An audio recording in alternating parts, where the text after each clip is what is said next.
પથિક તું ચેતજે આ પથના સહારા પણ દગો દેશે, અમને તો અમારાનો અનુભવ છે, તમને તમારા પણ દગો દેશે. નમસ્કાર વિદ્યાર્થી મિત્રો, હું પવન પ્રભાકર. શક્તિ લર્નિંગ એપમાં બેઝિક ટર્મ્સ ઓફ ઇંગ્લિશના પાર્ટ 2માં આપ સર્વે મિત્રોનું ફરી એક વખત હાર્દિક સ્વાગત કરું છું. મિત્રો, સમ બેઝિક ટર્મ્સ ઓફ ઇંગ્લિશ એના પાર્ટ 1માં આપણે વાત કરી હતી કે ઇંગ્લિશ લેંગ્વેજ તમે શીખવા જઈ રહ્યા છો એ પછી કોઈ પણ ક્ષેત્રના વિદ્યાર્થીઓ હોય એ બધી ચર્ચા આપણે કરી ચૂકેલા છીએ. તો એમાં સૌથી પહેલાં તો આપણે એલ્ફાબેટ્સની વાત કરી હતી. એમાં વોલ્સ, કોન્સોનન્ટ્સ, હાફ વોલ્સ જેને સેમી વોલ્સ તરીકે પણ ઓળખવામાં આવે છે, એમાંથી કયા કયા એવા એલ્ફાબેટ્સ છે કે જે વધારે ઇંગ્લિશમાં એવરેજ એમ કહેવાય કે સૌથી વધારે ઉપયોગ થાય છે, અને કયા એવા છે કે સૌથી ઓછા ઉપયોગમાં થાય છે. આવું પૂછાય નહીં, પણ કદાચ જો કોઈ પેપર સેટર પૂછી લે તો જાણવું જરૂરી રહેતું હોય છે. હવે ત્યાર પછી આપણે સેન્ટેન્સની વાત કરી હતી, ક્લોઝની વાત કરી હતી, પ્રેડિકેટ્સની વાત કરી હતી. આ બધી આપણે ચર્ચા કરી પાર્ટ 1માં. ત્યાર પછી મિત્રો હવે વાત આવે પાર્ટ 2ની.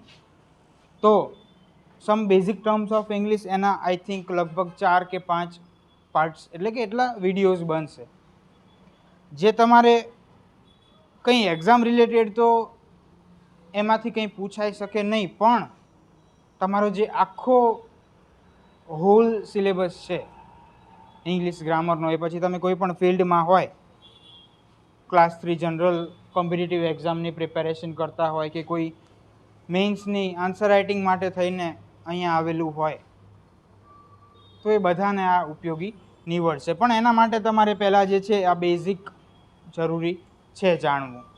કારણ કે ડાયરેક્ટ તમે હું એમ કહું કે એસે લખવા માંડો તો એના માટે પણ તમારે પહેલાં ગ્રામેટિકલ જે છે એ બધું જોવું પડતું હોય છે. અને આ ઇંગ્લિશની નહીં, દરેક કોઈ પણ તમે ફિલ્ડમાં કોઈ પણ સબ્જેક્ટની વાત કરો તો એમાં જરૂરી રહેતું હોય છે. તો તમારી સમક્ષ હાજર છે પાર્ટ 2. તો એમાં અત્યાર સુધી આપણે 9 બેઝિક ટર્મ્સ એટલે કે અમુક એવા શબ્દો કે જે તમારે પહેલાં જાણવા રહેતા હોય છે. કારણ કે જ્યારે આપણે ઇંગ્લિશ ગ્રામર હું તમને શીખવાડવાનું શરૂ કરું અને એમાં ક્યાંક આવે આર્ટિકલ્સની જ વાત કરીએ તો આર્ટિકલ્સમાં જ આવે કે જેનું પ્રોનાઉન્સિએશન જે છે વોલ્સથી થતું હોય અને આ આર્ટિકલ લાગે પહેલાં ને બીજો લાગે, તો એના માટે તમારે પહેલાં તો એ જાણવું પડે કે કોન્સોનન્ટ્સ અને વોલ્સ છે શું. એવી જ રીતે આ બધા જ બેઝિક ટર્મ્સ ક્યાંક ને ક્યાંક કોઈને કોઈ ટોપિકમાં તમને જરૂરી રહેતા હોય છે. તો એમાં 10મા નંબર આપણે પહોંચેલા છીએ. તો હવે વાત કરવી છે પ્રેફિક્સની, એટલે કે જેને પૂર્વગ કહેવામાં આવે છે, અથવા તો હું તમને કહું કે તમે જે ગુજરાતીમાં ભણતા હશો પ્રત્યય. તો પ્રત્યયમાં 2 પાર્ટ પડે છે એના, એક તો પર પ્રત્યય અને એક આવે પૂર્વ પ્રત્યય. આ તો વાત થઈ ગુજરાતીની. પર પ્રત્યય એટલે કે જે પાછળ લાગે, એટલે કે શબ્દની પાછળ કંઈ એવો નાનકડો શબ્દનો ટુકડો જે લગાડવામાં આવે એને આપણે પ્રત્યય તરીકે એક સાદી ભાષામાં મારે તમને સમજાવવું હોય તો ઓળખીએ. અને પૂર્વ પ્રત્યય એટલે કે જે શબ્દ છે, જેમ કે આ શબ્દ છે એની આગળ કંઈક નાનકડો એવો ટુકડો આપણે લગાડી દઈએ તો એને પૂર્વ પ્રત્યય તરીકે ઓળખવામાં આવે. હવે આ વાત થઈ ગુજરાતીની, પણ એને આપણે ઇંગ્લિશમાં સમજવું હોય તો એને પ્રેફિક્સ અને સફિક્સ તરીકે ઓળખવામાં આવે છે.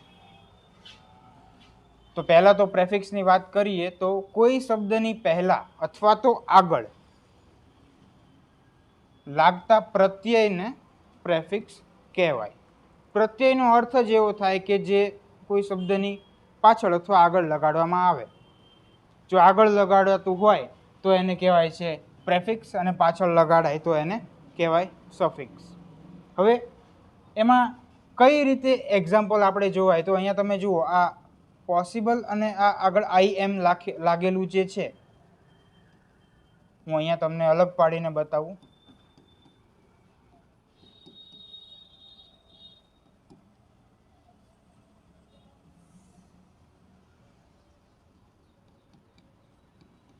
જેવી રીતે આ શબ્દ છે પોસિબલ,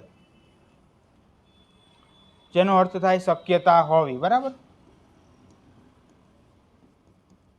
અથવા શક્ય હોવું, એની આગળ આ પ્રત્યય લગાડવામાં આવેલો છે તો શું થઈ જાય છે? આનો મતલબ કે એ શક્ય નથી. તો આ એક ખાલી આઈ એમ, આ એક પ્રેફિક્સ લગાડવામાં આવ્યો અને આખો આ શબ્દ જે છે એ નવો શબ્દ બની જતો હોય છે. એવી રીતે અહીંયા છે ડિસલાઇક, તો એને અલગ પાડવું હોય તો આ રીતે થાય ડિસલાઇક. એવી જ રીતે ડિસ્કવર પણ આવી શકે.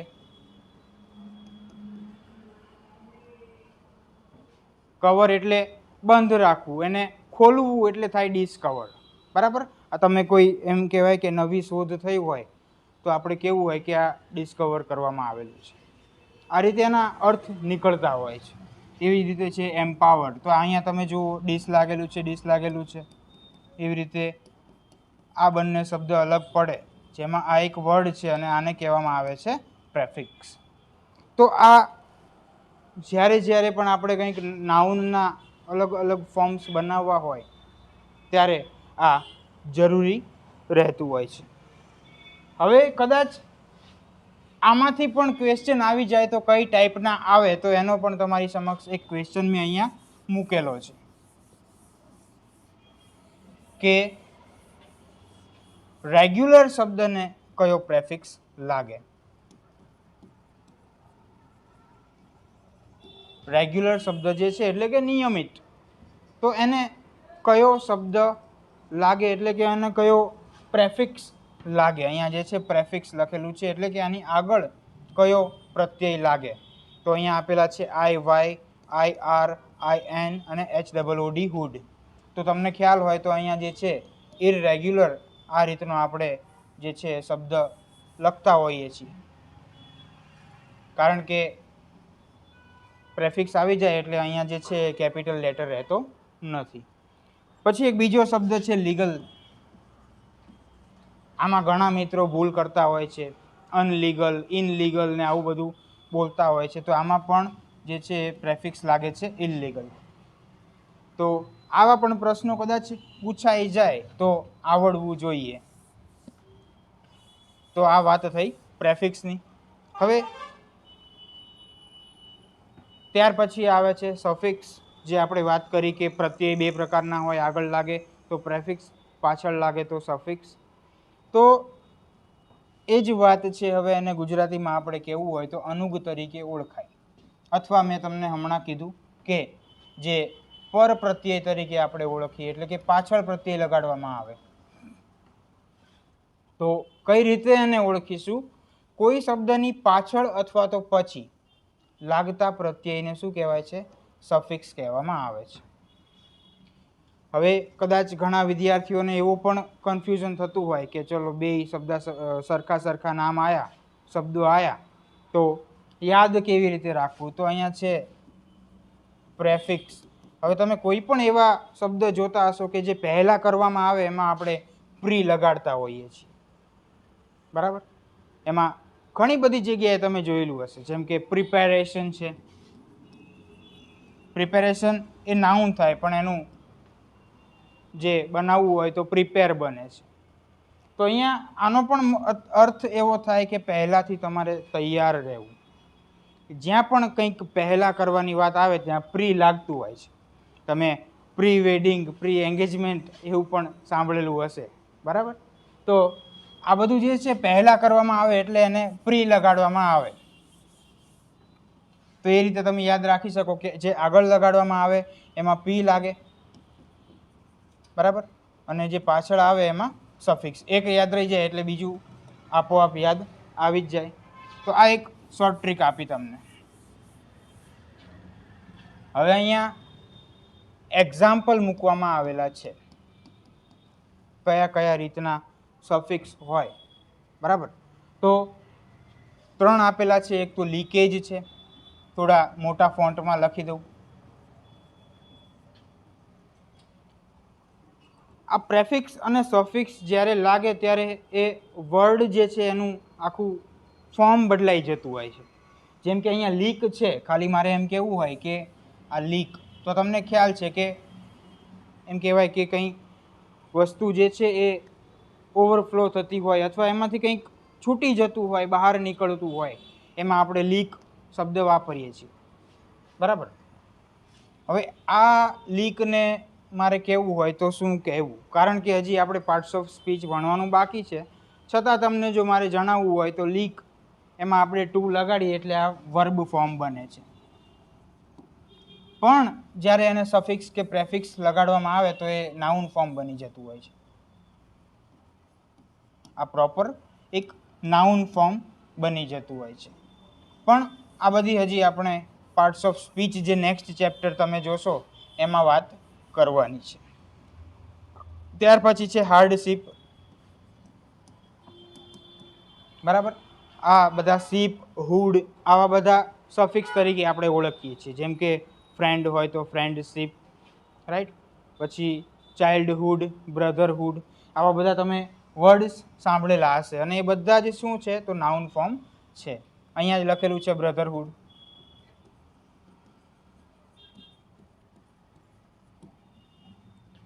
હવે ક્વેશ્ચન પૂછાય તો કઈ ટાઈપના પૂછાય એ પણ આપણે જોવાનું રહ્યું. તો અહીંયા તમારી સમક્ષ લખેલો છે, નીચેનામાંથી મેનેજને કયો સફિક્સ લાગે? તો આપેલા છે en, મેન્ટ, ડીસ અને આઈઆર. હવે તમે ધ્યાનથી જોયું હોય તો તમને ખબર તો પડે કે ડીસ અને આઈઆર જે છે બંને એ પ્રેફિક્સમાં આવશે. અને પૂછ્યું છે શું? સફિક્સ પૂછેલો છે. એટલે હવે તમે આ રીતે કદાચ કરો, કદાચ en આપેલું છે, બરાબર, અહીંયા er આપેલું હોય તો શું કરશો? હવે આવો પણ પ્રશ્ન થાય ઘણાને. ઓપ્શનમાં અહીંયા en આપેલું છે, પણ જે er આપેલો હોય તો ખાસ ધ્યાન રાખવાનું હંમેશા કે જ્યારે પણ er લાગે તો એ એક એમ કહેવાય કે નાઉન ફોર્મ બનતું હોય છે, કોમન નાઉન ફોર્મ. અને આપણે એ ટાઈપમાં એને બનાવવાનું નથી હોતું, એટલે મેનેજમેન્ટ થશે. જો કદાચ ના ખબર પડે તો પાર્ટ્સ ઓફ સ્પીચમાં આપણે એની વિગતવાર વાત કરશું, પણ અત્યારે જે છે આનો આન્સર મેનેજમેન્ટ આવશે. બરાબર. અને એટલા જ કારણે અહીંયા en મૂકેલું છે મેં જાતે કરીને. હવે નેક્સ્ટ છે સિલેબલ. હું ઘણી બધી જગ્યાએ મેં એવું ફેસ કરેલું છે કે એમ કહેવાય કે ટેન્સીસ ભણાવતો હોય કે અધર સેન્ટેન્સીસ, ક્લોઝ, આવા બધા ચેપ્ટર્સ હું ભણાવતો હોય અને એમાં હું વારંવાર સિલેબલ શબ્દનો પ્રયોગ કરતો હોય, પણ છોકરાઓને એ ખબર જ હોતી નથી. એટલા માટે પહેલી વાર એમ કહેવાય કે મેં આ એક નવી પહેલ શરૂ કરી છે. આઈ થિંક લગભગ કોઈ ફેકલ્ટી અથવા કોઈ સંસ્થાએ હજી આવું એક કોર્સમાં નહીં એવી પહેલ કરેલી હોય. હા, ઘણા મારા ઉપર હસશે, કોમેન્ટ્સ કરશે કે ABCD ભણાવે છે, આવું બધું ભણાવે છે, પણ મેં વિદ્યાર્થીઓને જે પ્રોબ્લેમ્સ થાય છે એને ધ્યાનમાં લઈને આ એક કાર્ય કરેલું છે. તો હવે સિલેબલની વાત કરીએ, એટલે કે ઉચ્ચારનો ભાગ. હવે હું તમને સિમ્પલ કહું, આ બધાને તમે જવા દો અત્યારે. સિમ્પલ કહું, તમારી સમક્ષ એક શબ્દ લખું છું, એમ્પાવરમેન્ટ, રાઈટ. તો હવે આ એક વર્ડ છે, પણ મેં તમને વાત કરેલી ના હોય તો અત્યારે કહું કે ઇંગ્લિશ જે એક લેંગ્વેજ છે એ હંમેશા ને હંમેશા સ્પીકિંગ ઉપર, બોલવા ઉપર વધારે ભાર આપે છે. જ્યારે તમે અન્ય ભાષામાં જોજો, લખવા ઉપર ને એના ઉપર વધારે ભાર હશે. જ્યારે એ લોકો શું કરે છે, અંગ્રેજો, કે જે બોલતા હોય એ પ્રમાણે એ લખવાનું વધારે પસંદ કરતા હોય છે. બીજું એ કે ઇંગ્લિશ લેંગ્વેજ હંમેશા પ્રેસાઇઝ કરવામાં માને છે. પ્રેસાઇઝ કરવામાં એટલે ટૂંકું કરવામાં માને છે. એક શબ્દ આપણે ખાલી લખવો હોય, હું અહીંયા લખું ઇટ અને ઇઝ લખવું હોય મારે, તો આ એક આઈ પણ કાઢવા માટે એમણે જે છે આ રીતે કરેલું છે. એટલે માની લો કે પ્રેસાઇઝ કરવામાં કેટલું એ લોકો ભાર મૂકે છે. હવે મેઇન મુદ્દા ઉપર આવું તો બોલવા ઉપર વધારે એ લોકો ભાર મૂકે છે. એટલે અહીંયા જે લખેલું છે એવું બોલવું એવું નહીં, જેવું બોલો છો એવું લખો, એવું એમનું કહેવાનું થતું હોય છે. હવે ટૂંકમાં આખો લાંબો વર્ડ છે અને ઘણા બધા એવા પણ શબ્દો હોય કે જે બહુ બધા એવા લાંબા હોય જેને તમે એકસાથે વાંચી ના શકો. તો અહીંયા તમે ધ્યાનથી જુઓ તો આપણે આને 3 સિલેબલમાં બોલીએ છીએ, 3 ઉચ્ચારણમાં બોલીએ છીએ. એક તો આ એમ, બીજું છે આ પાવર, ત્રીજું છે મેન્ટ. હવે એવા જ સેન્ટેન્સીસ, એવા જ વર્ડ્સ કે જેને આપણે અલગ અલગ ભાગમાં વહેંચીને ભણીએ એ જ છે સિલેબલ, બીજું કંઈ છે નહીં. જેને આપણે પ્રોનાઉન્સિએશન પણ કહી શકાય, પણ આ એક થોડું એનો અર્થ અલગ પડતો હોય છે. તો આ વાત કરી મેં તમને એક મારી ભાષામાં. હવે આપણે જે અહીંયા લખેલું છે એની વાત કરીએ કે 1 સિલેબલવાળા વર્ડ્સ કયા છે. તો કે આ રન, સીટ, ગો, કીપ, આ બધું તમે એક સાથે બોલી જાઓ છો, એમાં કંઈ પાર્ટિશન નથી પડતા. પછી અહીંયા જુઓ 2 સિલેબલ્સમાં તો સન, ડે 2 વર્ડ્સ મળે છે. ફાધર છે, બરાબર, તો FA અને THER આ 2 સિલેબલ જે છે એ મળે છે. ત્યાર પછી 14 જે છે તો અહીંયા પણ 2 સિલેબલ્સ મળે છે. હવે એવી રીતે મોર ધેન 2 સિલેબલ્સ એટલે કે 2 કરતાં વધારે હોય એવા, તો અહીંયા છે વન્ડર અને ફૂલ, તો અહીંયા 3 સિલેબલ થયા, બરાબર. પછી 14 તો ઉપર આવી ગયું છે. હવે ડેમોક્રેસી છે, મેં તમને વાત કરી, એમ્પાવરમેન્ટ છે. આવા ઘણા બધા સિલેબલ્સ અલગ અલગ ભાગમાં વહેંચીને એને બોલવામાં આવતા હોય છે. તમે અન્ય ભાષામાં તો એવું નહીં જોયું હોય, પણ ઇંગ્લિશ એવી લેંગ્વેજ છે કે જેમાં 25 અક્ષર સુધીના પણ સ્પેલિંગ એમાં જોવા મળતા હોય છે. તો એને વાંચવા કઈ રીતે, તો એના માટે આ સિલેબલ જે છે બહુ મહત્ત્વનું રહેતું હોય છે. એક તમને શબ્દ આપું, ઘણીવાર પૂછાતું હોય છે મિત્રો, આને વંચાય છે લેફ્ટનન્ટ, બરાબર, પણ સ્પેલિંગ ઘણીવાર પૂછાય છે. તો યાદ રાખવા માટે પણ તમને સિલેબલમાં હું જો વહેંચીને આપું તો આ થશે લાઈ. પછી આ યુને આપણે અલગ પાડી દઈએ, ટેનને અલગ પાડી દઈએ અને એન્ટને અલગ પાડી દઈએ. તો આ રીતે આને આસાનીથી યાદ રાખી શકાય.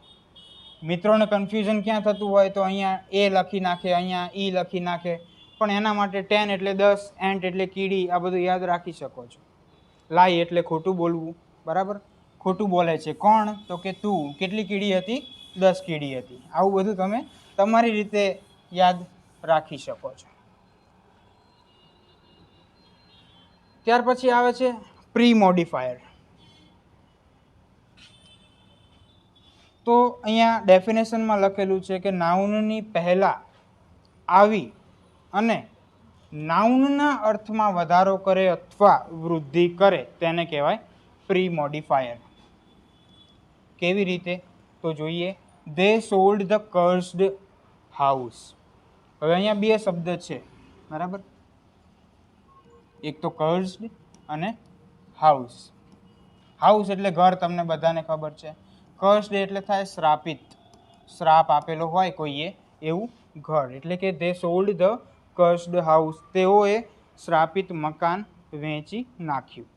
આ રીતે છે. હવે અહીંયા હાઉસ જે છે એ નાઉન બને, એક નામ છે, બરાબર. આપણે જ્યાં રહેતા હોય આપણે એ સ્થળને આપણે ઘર તરીકે ઓળખીએ, મકાન તરીકે ઓળખીએ, હાઉસ તરીકે ઓળખીએ, તો એને જ કહેવાય છે નાઉન. હવે એની આગળ એટલે કે નાઉનની આગળ આવીને અર્થમાં વધારો કરેલો છે, વૃદ્ધિ કરેલી છે, એટલે આ અહીંયા બનશે પ્રી મોડિફાયર. શું બનશે, પ્રી મોડિફાયર. તો ઘણાને એમ થાય કે આમાં તો શું હતું, પણ કદાચ વિચારી લો, તમારી સમક્ષ ક્વેશ્ચન આવી ગયો, હી મિસબિહેવ્ડ વિથ એન ઇન્વાઇટેડ ફ્રેન્ડ, અને નીચે મસ્ત મજાનું લખી દીધું છે કે find out the pre modifier from the given sentence. તો ત્યાં તમારા મોતિયા મરી જાય, બરાબર.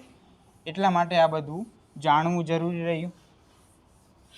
હવે અહીંયા છે હી મિસબિહેવ્ડ વિથ એન ઇન્વાઇટેડ ફ્રેન્ડ, એટલે કે તેણે એક ઇન્વાઇટેડ ફ્રેન્ડ સાથે મિસબિહેવ કર્યું, રાઈટ. તો મિસબિહેવ તમને ખ્યાલ જ છે, બિહેવ એટલે કે સારું એમ કહેવાય કે તમારી વૃત્તિ રાખવી, અને મિસબિહેવ એટલે કે તમારો સ્વભાવ જે છે તમારે એની સાથે વલણ ખરાબ રાખવું એમ. તો અહીંયા ફ્રેન્ડ છે એટલે થાય મિત્ર, નાઉન બને છે. અને એના અર્થમાં વધારો કરે છે એટલે ઇન્વાઇટેડ અહીંયા બનશે પ્રી મોડિફાયર.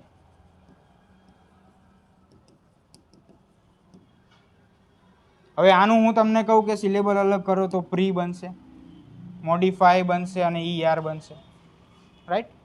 હવે તમને ખ્યાલ હોય તો મોડિફાય એક વર્ડ છે એટલે કે કંઈક નવું કરવું, કંઈક એમાં વધારો કરવો, ઉમેરવો. તો એનો જ અર્થ આમાં રહેલો છે કે નાઉનના અર્થમાં વધારો કરે છે, પણ ક્યાં? પહેલાં. એટલે અહીંયા પ્રી પણ આપેલું છે. રાઈટ. હવે નેક્સ્ટ છે નંબર. નંબર એટલે 1 2 3 4 નહીં, પણ વચન, જેને આપણે સિંગ્યુલર પ્લુરલ તરીકે ઓળખીએ, એકવચન બહુવચન તરીકે જેને ઓળખવી છે. તો આ તો આખું એક બહુ મોટો ટોપિક છે, પણ ખાલી એની વાત કરવી આપણે તો નાઉન અથવા પ્રોનાઉનની સંખ્યા દર્શાવે તેને નંબર તરીકે ઓળખાય. એમાં બે આવે છે, સિંગ્યુલર નંબર એટલે કે એક વચન, પ્લુરલ નંબર એટલે કે બહુવચન.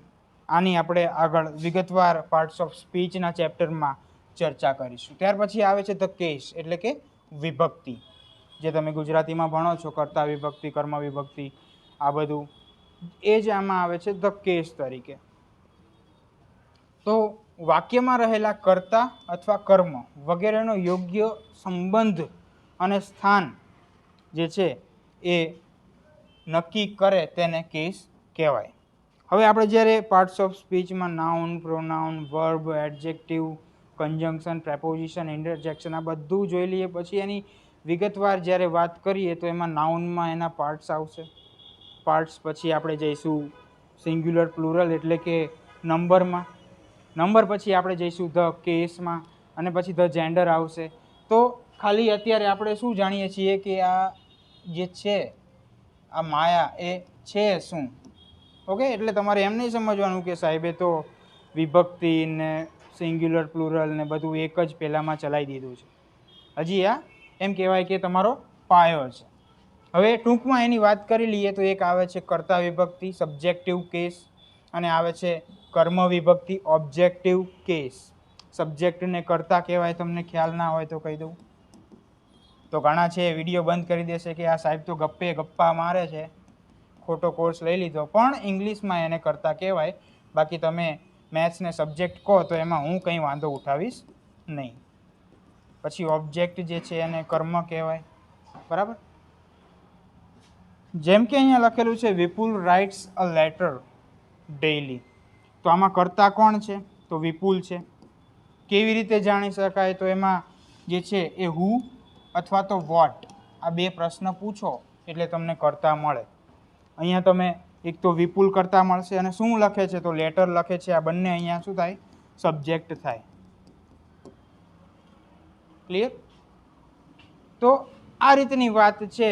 કેસ કોને કહેવાય એ આપણે એક ટૂંકમાં વાત કરી, પણ એનું આપણે ચેપ્ટર જ્યારે આવશે ત્યારે વાત કરીશું. હવે છે નોમિનેટિવ ઓફ એડ્રેસ. ભારી ભરકમ નામ સાંભળીને કંઈ ગભરાઈ જવાનું નથી. અંદર જોઈએ તો કંઈ હોતું નથી. તો કે વ્યક્તિ કે વસ્તુને સંબોધન માટે જે નાઉનનો ઉપયોગ થાય. બરાબર. અહીંયા બે વાર આવી ગયું છે નાઉનનો ઉપયોગ થાય, નાઉનનો ઉપયોગ થાય, તેને નોમિનેટિવ ઓફ એડ્રેસ કહેવામાં આવે છે. જેમ કે અહીંયા લખેલું છે હેરી વેઇટ ફોર મી. તો અહીંયા એને સંબોધન માટે એ પછી એ પોતાનું એમનું નામ પણ હોઈ શકે. તમે એમને જે હુલામણા નામથી બોલાવતા હોય એ પણ હોઈ શકે. બરાબર. પ્રકાશ હોય તો પકલો પણ કહેતા હોય એ પણ હોઈ શકે. પછી અહીંયા જે છે ગર્લ્સ, એ પણ એક ટૂંકમાં નોમિનેટિવ ઓફ એડ્રેસ એટલે કે સંબોધન. તમારીથી ઉંમરમાં કોઈ મોટા છે, તમારા ઘરમાં મમ્મી હોય તો તમે એમ ના કહેવાય કે રમીલા પાણી લાય. બરાબર. તો એમના માટે તમે કંઈક માન સન્માનજનક શબ્દો વાપરો. સંબોધન જે કરો એ છે નોમિનેટિવ ઓફ એડ્રેસ. નાઉનમાં અને આમાં શું ડિફરન્સ છે તો એ તમને ખબર પડવી જોઈએ. નાઉન એટલે કે એને ઓળખવા માટે આપણે જે નામ રાખવામાં આવેલું હોય એ. જેમ કે આને કહેવાય પેન, પણ મારે એમ લાગે કે મને તો આ બહુ પ્રિય છે, તો મારે એનું નામ કંઈક અલગ રાખવું હોય તો હું રાખી શકું છું. તો એવી વાત આ થઈ, બરાબર. ઘણા એ પેટ્સ પાળેલા હોય તો એને કહેવાતું હોય કૂતરો, પણ એમને નામ એમનું રાખેલું હોય ટોમી, તો એ થયું એનું જે છે એ એડ્રેસ, રાઈટ, નોમિનેટિવ ઓફ એડ્રેસ. હવે ત્યાર પછી આવે છે કેસ ઇન એપોઝિશન. તો કોઈ બે નાઉન એક જ વ્યક્તિ માટે આપ્યા હોય ત્યારે બીજું નાઉન પ્રથમ નાઉનનું કેસ ઇન એપોઝિશન કહેવાય છે. તો અહીંયા તમે જોઈ શકો છો, રમેશ આર કેપ્ટન મેડ 50. તો અહીંયા પહેલાં તો રમેશ એટલે કે આ પ્રોપર નાઉન આવી ગયું. પછી બીજા નાઉનમાં શું કર્યું એના વિશે થોડો એમ કહેવાય કે અર્થમાં વધારો કરેલો છે. તો અહીંયા ટૂંકમાં બંને નાઉન કોના માટે છે? તો એક જ વ્યક્તિ માટે છે, રમેશ માટે છે. એ પછી કેપ્ટન પણ છે અને રમેશ પણ છે. તો અહીંયા બીજું નાઉન પ્રથમ નાઉનનું જે છે એ શું કહેવાય? Case in apposition. તો આ જે આર કેપ્ટન છે એ રમેશનું કેસ ઇન એપોઝિશન કહેવાય. ત્યાર પછી વાત કરીએ મૂડ. મૂડ એટલે બધા કહેતા હોય ને કે મૂડ નથી આ કરવાનો અને પેલું કરવાનો, મૂડ નથી. તો એનો અર્થ થાય ક્રિયાર્થ અથવા વૃત્તિ. પણ ઇંગ્લિશ ગ્રામરમાં આપણે એને અલગ રીતે જોઈશું. ક્રિયાપદની એ દિશા કે પદ્ધતિ જે કામ કરવાની રીત વ્યક્ત કરે છે. જો કામ બધા કરતા હોય, તમે બધા અત્યારે ભણતા હશો મારો આ વિડીયો જોઈને, પણ તમે બધા અલગ અલગ રીતે ભણતા હશો. કોઈ મોબાઈલ સૂતા સૂતા લઈને જોતા હશે, કોઈ હેન્ડફ્રી લઈને કાનમાં લગાવેલું હશે, તો કોઈ જમતા જમતા, કોઈ ચા નાસ્તો કરતા કરતા, બરાબર, બધા લુપ્ત ઉઠાવતા ઉઠાવતા વિડીયો જોતા હશો. તો એમાં તમારી ક્રિયા એક જ છે. શું? તો કે ભણવું, બરાબર, લર્નિંગ. પણ તમારી બધાની જે છે ક્રિયા કરવાની પદ્ધતિ કે દિશા કે રીત એ બધી અલગ અલગ હશે. તો એ જ છે તમારું મૂડ. તો અહીંયા છે who wrote that letter, open your book at page 7, right. જેમ કે અહીંયા છે open your book at page 7. તો અહીંયા તમે જોઈ શકો છો કે આ શું કીધું છે કે તમારા બુકનું પેજ નંબર 7 ઓપન કરો. તો આ એક ક્રિયા થઈ, પણ એને એ બુક ઓપન કરવાની જે ક્રિયા બધાની હશે એ અલગ અલગ હશે. તો પૂછી શકે કે આમાં મૂડ કયું છે? તો આ ઓપનવાળું, આમાં રોટવાળું. કદાચ કોઈ એવા કેસમાં પૂછી પણ લે, કોઈ એવો સારો એવો પેપર સેટર આવી જાય કે બધા અંગ્રેજોને જ લેવા છે હવે તો આપણે એવું નક્કી કરી લે, તો આવું પણ પૂછી શકે. ત્યાર પછી આવે છે જીરંડ. આનું પ્રોનાઉન્સિએશન તો પહેલાં ઘણા ખબર નહીં હોય તો એને કહેવાય જીરંડ, એટલે કે ધાતુનું નામ અથવા તો કૃદંત નામ. તો ક્રિયાપદનું એવું રૂપ જે આઈએનજી લગાડવાથી બને છે. જેમ કે ક્રિયાપદ એટલે કે આ છે ક્રિયાપદ. તો આમાં બે શબ્દ અલગ પડે છે, ક્રિયા અને પદ. તો શું થાય? ક્રિયા દર્શાવતું પદ. આ એક તમારું બની જાય સમાસ, પણ એવું મને કંઈ આવડતું નથી. આ તો અઠે ઘઠે થઈ ગયું છે. ક્રિયા દર્શાવતું પદ એટલે કે એવું પદ એટલે કે તમે માની લો કે એવો શબ્દ કે જે ક્રિયા દર્શાવે છે. એટલે કે ટૂંકમાં ગુજરાતીમાં જે શબ્દની પાછળ તમે વુ લગાડી શકો, બોલવું, ચાલવું, ખાવું, પીવું, વાંચવું, બરાબર, આ બધા શબ્દો ક્રિયા દર્શાવે છે. પછી હું એમ કહું કે હોશિયાર, તો એનું હોશિયાર વુ ના થાય, એટલે એ ક્રિયા નથી, રાઈટ. તો જીરંડને વર્બલ નાઉન પણ કહેવામાં આવે છે, આ પણ ધ્યાન રાખજો. હવે હું વાત કરું અહીંયા ક્રિયાપદમાંથી, મારે તમને લઈ જવા હતા કે ટીચ એક ક્રિયા છે, ભણાવવું, બરાબર. તો આને હું આઈએનજી ફોર્મ લગાવું તો આ થઈ જશે જીરંડ, કૃદંત. ઓકે. હવે અહીંયા છે અશ્વિન સ્ટોપ્ડ સ્મોકિંગ. તો અહીંયા તમને ખબર છે કે સ્મોક જે છે એની પાછળ આઈએનજી લાગેલું છે, સ્મોકિંગ. ક્લિયર? તો આ તમારું બનશે જીરંડ. તો અહીંયા જે છે આપણે બીજા અમુક સમ બેઝિક ટર્મ્સ ઓફ ઇંગ્લિશ એની ચર્ચા કરી, એનો પાર્ટ 2 આપણે જોયો.